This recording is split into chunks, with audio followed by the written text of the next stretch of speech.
Hello. Okay. So hello everybody. This presentation is about updates, and it comes from having updated a couple of Drupal 8 sites, not D7 to D10, but with Drupal being so expensive, what has been happening in several places is they don't update, because either is pay $160 an hour to get a custom module or to do updates, and it's too expensive for updates. So I actually, I'm creating a company, Parcera, with my brother and some friends. We got a customer in our lab, tiny city, tiny waste management thing in a small city, and they work with a big agency. And they came to me like, we have this budget, can you do it? I'm like, yeah, I'll do it. And they showed me the code. They were in Drupal 9.5. They've been paying for 2 years to this big agency for support and maintenance, and they were still in Drupal 9.5. When? When was this? This year. We started in February, but at the end of that year. And I've seen many Drupal sites still in Drupal 8. So how do you move forward? The problem with updates is updates should not be something to fear, but you need to be in the right place to make them not something to fear. So that's what we're going to talk about. So, what is it? So, as I said, let's master Drupal updates and make sure you can follow the process that I believe, and I tested it as a time with several customers. One of my biggest customers was the Health and Human Services of Texas. They had 11 Drupal sites. No senior developers. Really, it's designers that started doing Drupal, and they are site builders. And they maintained and updated those 11 sites. They were actually the first one in the whole Acquia to go from Drupal 8 to Drupal 9, and then in Drupal 10, same deal. We were the first ones, at least across town, that I can ask, that went from 9 to 10. And when I was invited to leave Acquia, they were ready to be in Drupal 11. And this is the process that I designed for them. And it was designed because they are not developers, right? So let's talk about that first. If you don't know me, and for the recording, I am Carlos Ospina. I used to be a technical account manager at Acquia for 9 years, from 2015 to the beginning of this year. Now, I've been asked what I want to do and what do I consider I do, and I came with the term like I'm a kind of a Drupal architect, because that's what I did as a time a lot. I was the architect to talk to the architect and kind of guide that person to guide the development team the right way, and I love doing that. I know Drupal very well, and I like to guide that strategy. And now I'm a Parcero at Parcera, which is our company. It's a Colombian company, and we're trying to change the way Latin American companies work with the States, and also how we work with an actual Latin American customers. That's another conversation. That's my email. So let's start. There is a cost of waiting for updates, and that's what people don't realize, especially in Drupal. There is something complicated but good of Drupal, and I had a VP of technology come to me every day asking me, Carlos, can you tell Acquia to stop releasing security updates? And I'm like, A, Drupal is not Acquia, Acquia is not Drupal. B, that's a good thing. That's a good thing that you are getting security updates every time you get a security problem. Sadly, and especially after COVID, hackers had time, they were happy, and now they're working harder than ever, and security updates are more common now because they really have the time to do stuff. So if you wait, you can stay one minor version behind, and that is good. I mean, you can survive that way. But the problem is, when you have another minor version, now you're talking about possible API changes, and if you're using a bunch of custom modules, now your update became more complicated. And as we said, if you're paying, was the VP that I'm mentioning, case, $160 an hour for updates, then you don't want to do the update because now the update is not an hour or 2 hours of a developer, it's 10 hours because now I don't know what API changed.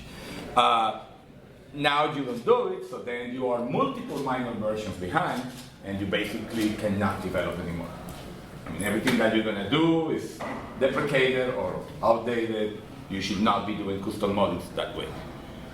But the more you get, the problem is upgrades get more complex. You have higher security risks, and of course, the cost of development is just gonna go high. So what we did is trying to create a systematic approach. So for me, it has two phases. The first one is actually taking you to the actual modern version of Drupal and modules on the moment you want to start this. So that is the first step. So the phase one is the foundation is set up, so you make sure everything is up to date. And the phase two is an easy maintenance process with some caveats and some things that I think you should follow to make it easier. And so let's talk about the phases, the goals that I have. And the first one is fix your composer. What do you need to fix in your composer? You should not have locked versions of any package. If you have locked versions because you need them, you should be documenting why and what is that made you lock that package. Maintain a patch inventory, and this was in mid-cam an interesting discussion. I like using the merge request link for the patches, but somebody pointed, very rightfully so, that well, you are opening a possible risk on, somebody put something on the merge request that is not safe. But what is important here is if you have patches, and we all now have patches in our composer.json, have an inventory of those. You need to know when you are updating if that patch is already closed, if you are using actual patches locally, if you need to update that patch, right? Like, have moved forward. And clean the repository management. If you are using custom GitHub repositories, and if you are using other, I've seen several composer.jsons where they use the GitHub repository to get an NPM package. But we do have the NPM as the, what's it called, the asset packages, which you could use. But make sure your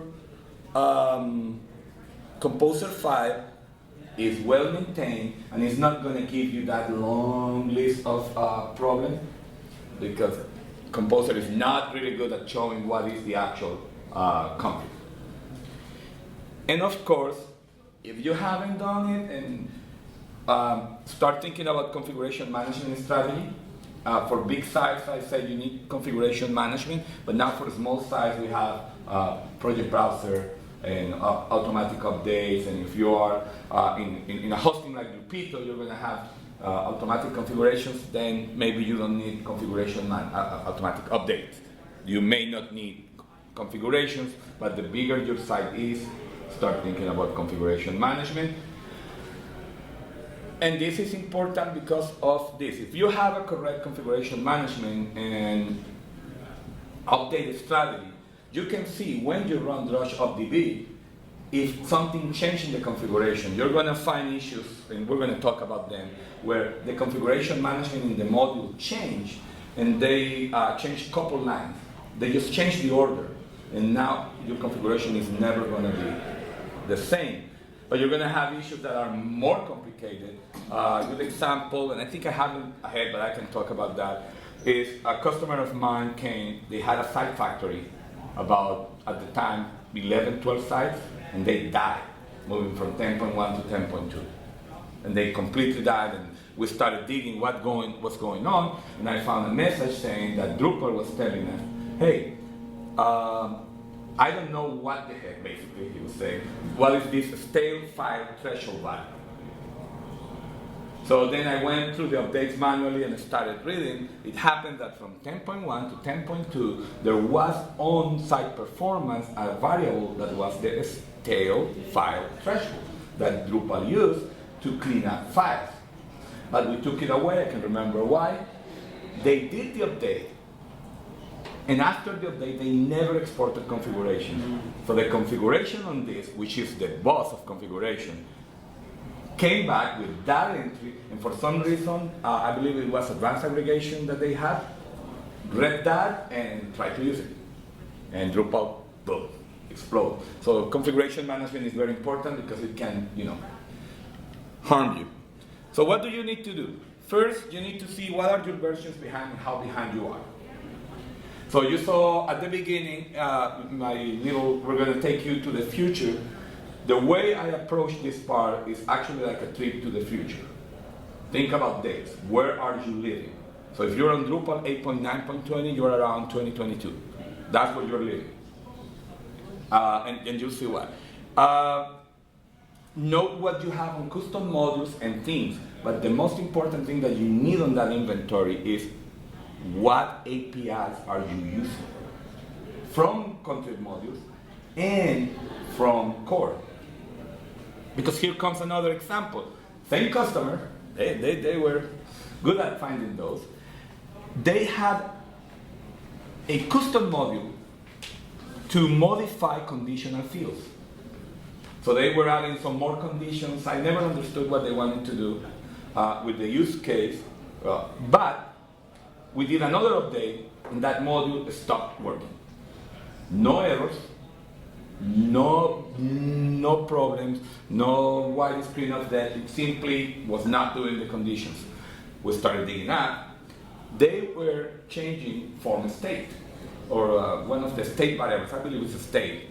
And I found out that there was a little Drupal change record that changed form API, where they moved that variable, that object, to another part of the whole form object. So of course, the module was using the old one. That's not a problem for PHP. We know that. PHP just had a variable there. There is no errors, there is no problem. But of course, it was not changing what Drupal was looking at. So they didn't know that was an old module and didn't know what it was doing. Finally, when we started doing the inventory of that module, we realized, you're depending on Form API, you should follow every Drupal change record for Form API. Just to know. So document every API usage that you do, contrib or core, so you can move forward if you need to or change things. Review the change records, as I said, and always the upgraded status module is amazing and it's your friend. It will show you something has changed or it has been deprecated, so use it a lot. Then the second part is the second part of the cycle is if you are up to date and you have done this, you only have to do code updates via Composer, database updates via Drush or however you want it. Make sure your configuration is exported after an update, so in case there are any changes. And the more you do it, the better you get at looking at the little updbs and okay, configuration change or nothing is in configuration. And of course, testing and QA verification that everything is okay. Very important for updates to work the right way. Match production code and database version. I've seen a couple of customers or several customers trying to do updates, but they're not working on production code and production database. They're working on the current development code and development database. But the reality is that for me, and again, I'm getting ahead, is updates are not part of the development process. Updates are part of a hotfix process. They're different. And they should happen by themselves, and they should happen on their own, not on a sprint, not on your normal development cycle. There is an update that you need to do for security, it needs to go full circle. So if you follow that's the systematic order of updates, monitor update messages. As I said, sometimes the message lets you know what is going to be challenging or what's not.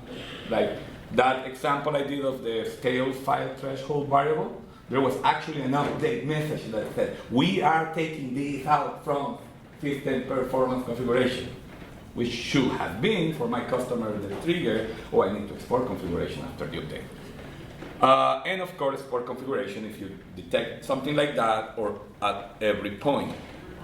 So as I said, updates, that's the first thing that will save you a lot of headaches.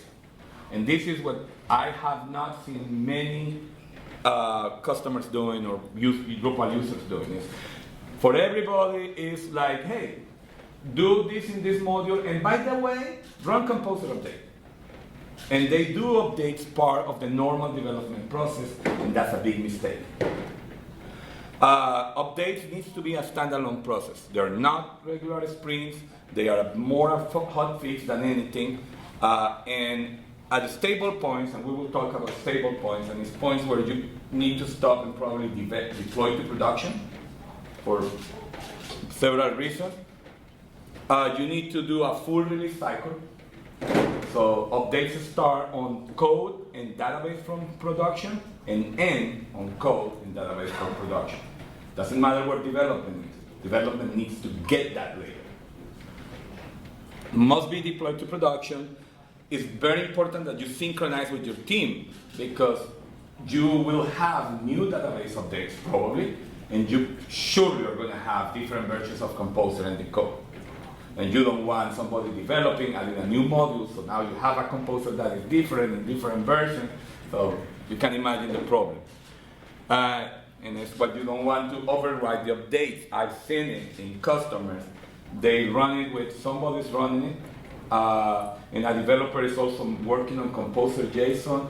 The person does a release of the ticket, you know, the update ticket, like everything is okay, and they get back to the end of the sprint, and it's what something happened. Well, another PR got Composer back to the original, and the update was gone. For me, updates are a time travel metaphor. And this comes, first, think about every version exists in a moment of time, right? When 8.9.20, and let me show that here, this is a good example. Where's my light? I know I have a little red thingy, doesn't show, but when 8.9.20 was alive in the time, also 9.14 was alive, and 9.2.9 was alive. And by the definition that we did when we created Drupal 8, that was the change that now we can update, and we're going to be very aware of upgrades and updates, right? You can safely assume that moving from this one to this one should be just Composer update. Because the actual core team is making sure that the versions that are living at some point in Drupal, they're all compatible and they can be upgraded between them. So technically you can say you can move from 8.9.20 to 9.1.14 or to 9.2.9 with just a simple Composer update, require 9.2.9, and you're not going to have any trouble, and it's very likely that you're not even going to have drop DBs unless there is something big, especially between 9.1 and 9.2. But this is what I talk about on a metaphor in time. If you're trying to get it to Drupal 10 and you're on 8.9.20, you're going to use this, living in the same moment of time, to decide what is your path of upgrades. So let me go back to the presentation. Module compatibility also follows this, right? The concept is every maintainer in Drupal is going to be compatible at the same moment of time. And that makes sense, right? If I have a new version, 9.1.14 coming out today, or in our moment, 10.5.1, say something, it stands to reason that every module that is well maintained and says that it's compatible with Drupal 10 is going to be compatible with that version. So whatever particular version has been released, and we're going to see this in a better way in a second. But I forgot to mention this. I did a YouTube video that I'm not showing because it's like an hour and 20 minutes. I sat down with Nora Medlin, and she's very good at keeping me on track and talk about this. And we went on a site from 8.9.19 to 9.5 in an hour explaining all this. So the video explains this better. So you can find it in Drupal updates YouTube, and it will show up. But we call this version release date matching. So when you are deciding how to update a module, you have to wait. Composer does it automatically for you. Using the constraints, the internal composer.json, it can do it automatically, right? And it will select, if I'm still on Drupal 8, it's going to select the version of the module that says it's compatible with Drupal 8.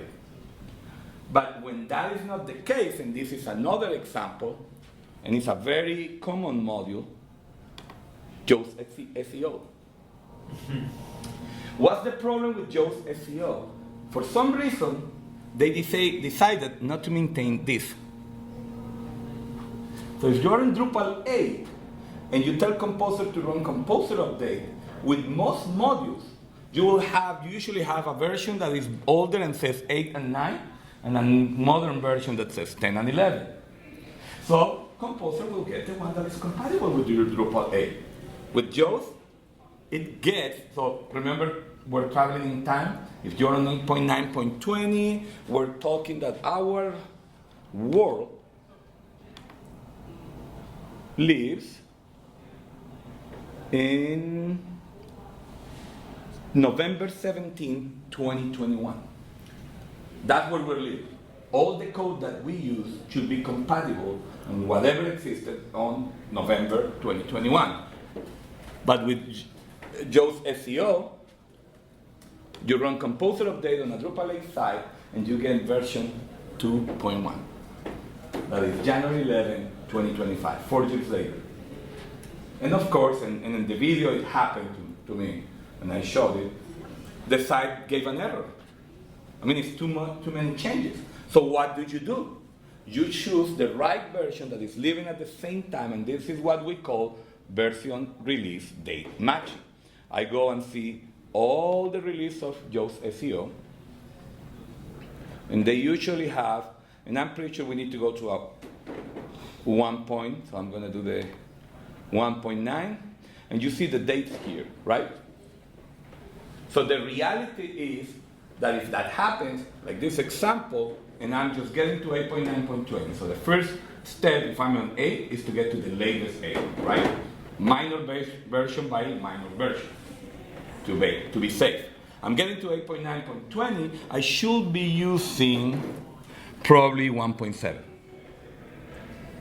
I will not be using 1.8 because that's already 1 year younger than 8.9.20. So I will go with the old one, the closest and before, or maybe a little couple months ahead of the version I am doing with Drupal core. And that's what we call version release date matching.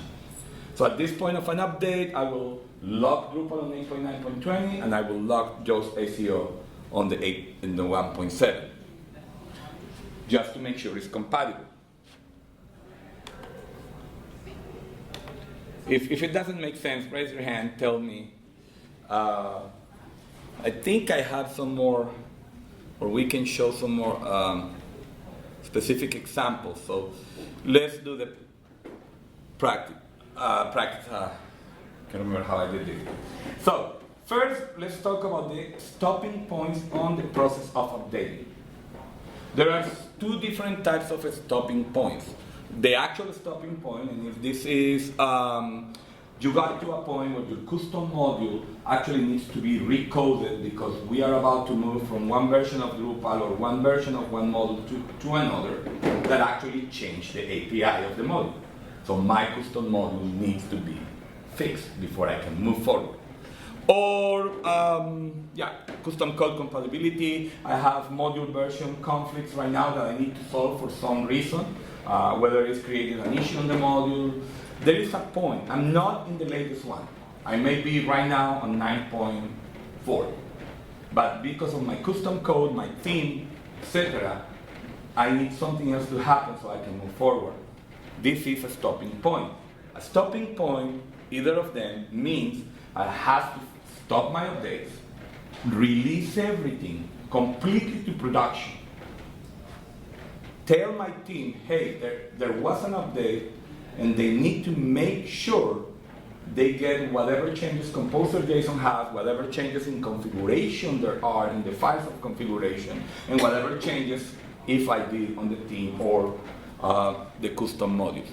And there is the stable points. And stable points are, I just got to the latest version. And it's actually just clean, I just don't need to do anything else. So I try to do a little bit of a difference on that. Usually a stopping point is not because I'm in the latest version, it's because I need something else happening before I keep moving. And a stable point is everything is working, we need to go to production, development needs to get that update, and we're good. Everything is going to be working. Nope, going the wrong way. What should happen every time? When you reach a stable point, you reach the latest 9 version, you should always have a database snapshot in case you need to come back and something you didn't see happen. You need to commit all the code changes. You need to document the current state. And by document the current state, it says what version you are. And if you need to have your custom modules inventory, right? So update those in case something changed, like an API is different. You need to document what configuration changed, etc. So when you come back, what version of JOS SEO or any module like that you logged on for that moment, and why you logged on that one, what's the reason. So when you come back, you can do rollbacks, or you can continue knowing what you're doing, or another person. Again, updates are a standalone process, so full cycle release is needed, complete production deployment is needed when you are done or at a stable or stopping point. You need to coordinate with your team so they can get a new database from prod and release the updates and code changes. But there is something that I don't remember if I put here is updates are done by one person. I'm not saying always the same person, but if a developer starts an update, that developer needs to get it until it's released to deployment and production.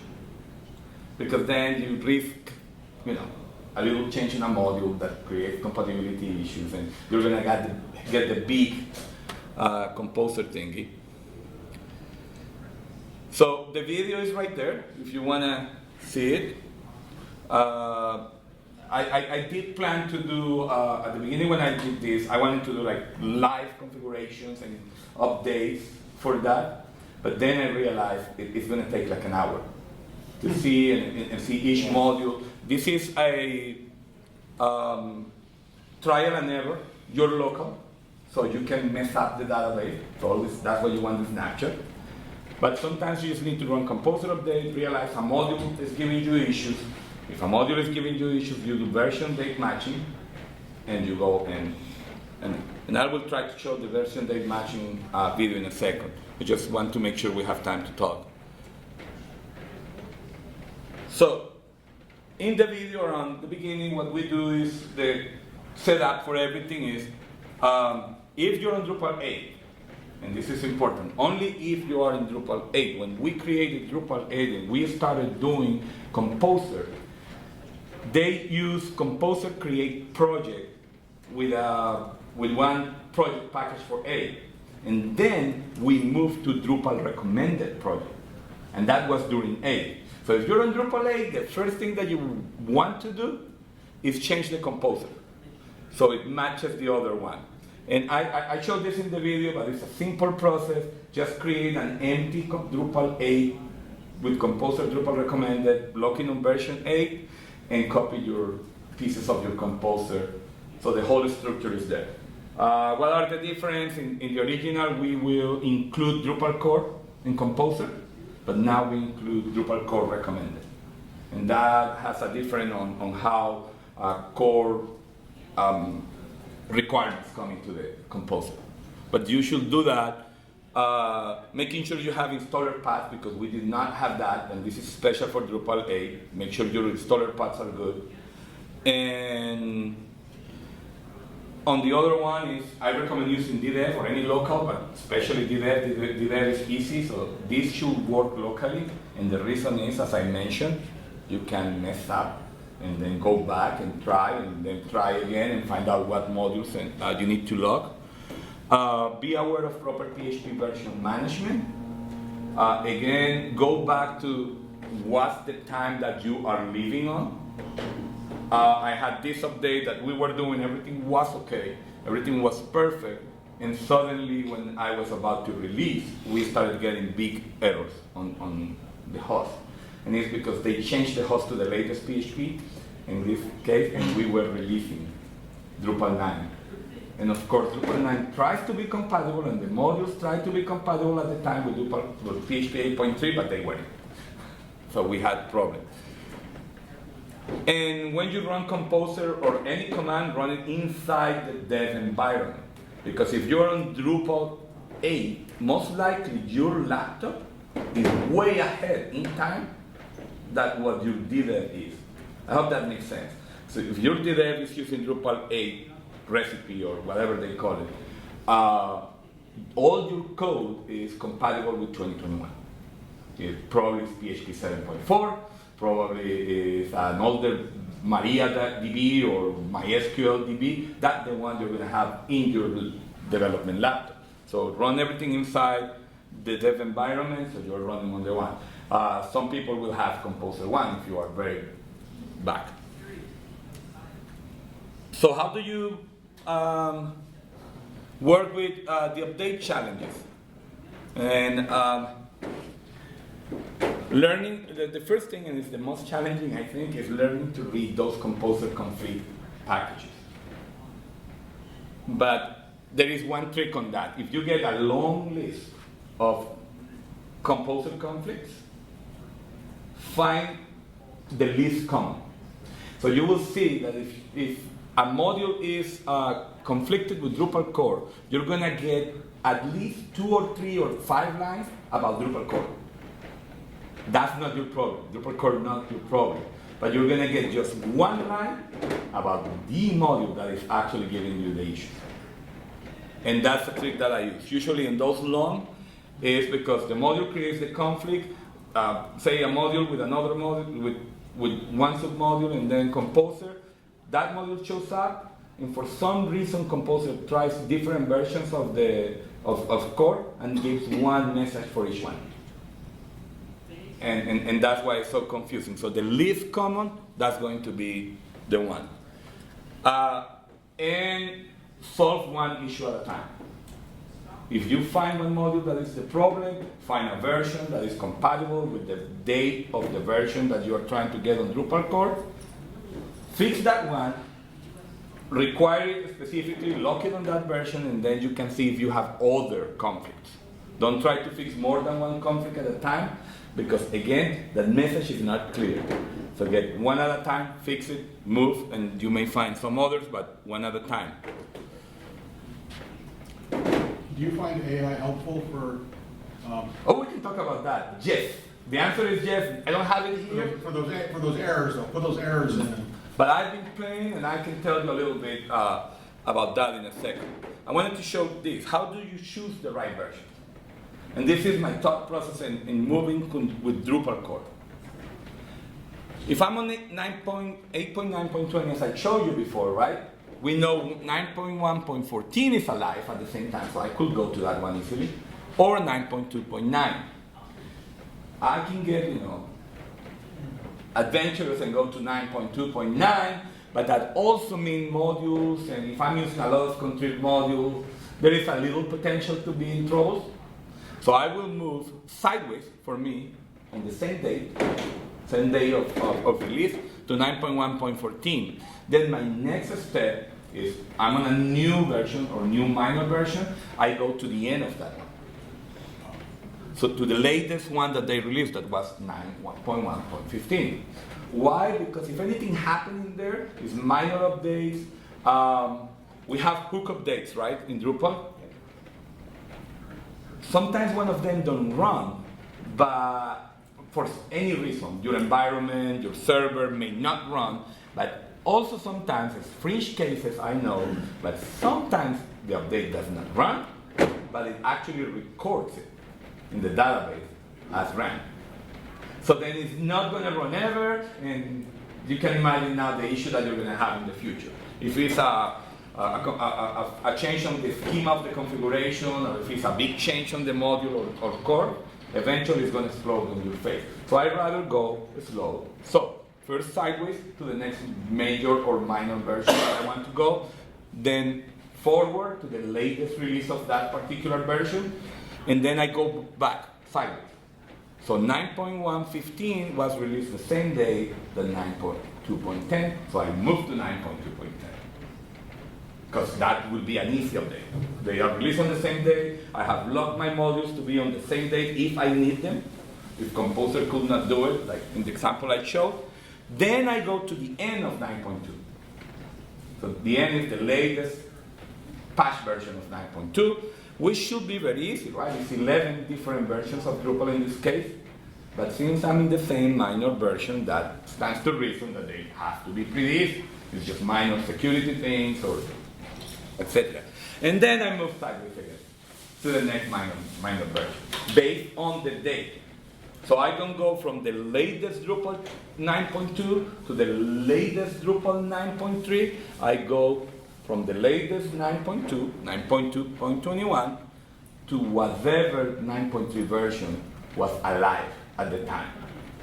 Because now I know I'm not going to have issues. But I'm already on the next minor version, so it stands to reason that going to the end of 9.3 is not going to be a problem. And when I get there, moving to 9.4 is also a breeze.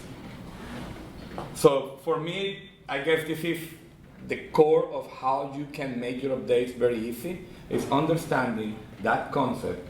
And I remember those conversations because I was happy, I was lucky to be there when we were saying we need to make sure from Drupal 8 that at a moment we have a new release, it has to be fully and completely compatible with the previous release that we have. That doesn't happen in Drupal 10 and Drupal 8, because now Drupal 10 is 2024. That's 3 years of difference. That's okay. But if it's the same day, there is no way they are not compatible based on that. And that's how I do it. Again, this is the secret. I do this same exercise. So core is the boss for me. Core is what determines that moment of time that I'm living. But of course, I'm also making sure the modules I'm adding are there. So if you lock a module, I don't know if I have it here, if you lock just SEO and you are moving to 9.3.16, right, like we saw the example, probably I'm already 9.3.16, let me find it because this changed a little bit. 9.24, this is another page. Yeah, I believe it's page 4. Let's find the version of 9.3.15. There it is, right here, right? When 9.3.16 was alive, basically, let me see. What I do is I compare kind of the tags and everything. It will be the same for all the versions, or you can click on into the version. But let's say I'm on 9.3.15. That means I live in June 1st, 2022. So if I had just SEO that tried to bring the latest one, and I had to lock it on 1.7, and I'm on June 2022, probably now I can move to 1.8. I'll risk it. It's a little ahead, but you know, they're close enough to be compatible. So I can risk moving to 1.8 of the Yoast SEO. I will not risk 1.9. It's too far ahead, and we are traveling in time with the module. Once you lock a module, you're traveling in time with core and that module. If you don't have to lock it because Composer is being able to help you with that, you're okay. one example of what I do, as you can see, I open the tabs. When I'm doing an upgrade, I keep the tabs of every module that I lock. And I'm always on the releases. And I keep looking at the dates. So every time I move into a new Drupal version, I go and see the date. And, you try to see that you are on the right one to determine when you can move that lock module to the next version. So technically, the only time I can move this module to the version 1.9, right, is around when I get to the end of 9, which is now 2023, on 9.5.11. So only around that time, or maybe when I get to 10, let's see.